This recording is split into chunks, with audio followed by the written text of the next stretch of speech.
या मतदारसंघामध्ये काँग्रेसच्या पाठीशी उभा आहे, महाविकास आघाडीच्या पाठीशी उभा आहे, हे लक्षामध्ये येतं। ज्या पद्धतीचं राजकारण या राज्यामध्ये चाललेलं आहे त्या राजकारणाला विरोध म्हणून आजचा तरुण मोठ्या ताकदीने या काँग्रेसची पार्टी ती येडांची जत्रा आणि पेडाचा पाऊस असा एक त्यांनी डायलॉग मारलाय, काय सांगा? 2024च्या लोकसभेच्या नंतर हे त्यांचं वाक्य आपण चालवावं, त्यावेळेस त्याला उत्तर आमचे नेते किंवा मी स्वतः देईन।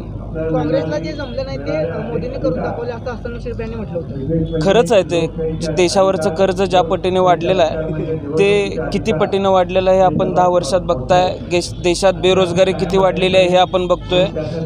देशात शेतकऱ्यांची एवढी खराब परिस्थिती, दयनीय अवस्था कधीच झाली नव्हती, ती आज झालेली आहे। त्यामुळे मुश्रीफ साहेबांच्या मताशी मी सहमत आहे। जी 70 वर्षात देश देशोधडीला लावण्याचं काम काँग्रेसला जमलं नाही ते 10 वर्षात भाजपनं करून दाखवलं। काल मोदींची सभा झाली, ह्याचा फायदा महायुतीला होईल? मी कोल्हापूरमध्ये फिरलो। कोल्हापूरमध्ये फिरल्यानंतर मला एक गोष्ट लक्षात आली की मोदींच्या सभेचा तसूभरही इफेक्ट कोल्हापूरमध्ये झालेला नाही आहे। उलट मोदी साहेब आल्यामुळे, त्यांनी फुटबॉलचा उल्लेख केल्यामुळे खरं तर शाहू महाराजच इथलं फुटबॉल संबंध देशामध्ये घेऊन गेलेले आहेत। इथल्या खेळाडूंना घडवण्याचं काम शाहू महाराजांनी केलेलं आहे। त्यामुळे अधिक पटीनं शाहू महाराजांना त्याचा फायदा झालेला आहे। मोदी साहेब इथे येऊन शाहू महाराजांचा प्रचार करून गेल्याबद्दल मी त्यांचा आभारी आहे। एकंदरीत काँग्रेस पक्ष जर निवडून आला तर तरुणांना नेमका काय फायदा होईल? खरं तर आज बेरोजगारीची परिस्थिती आपण बघतोय।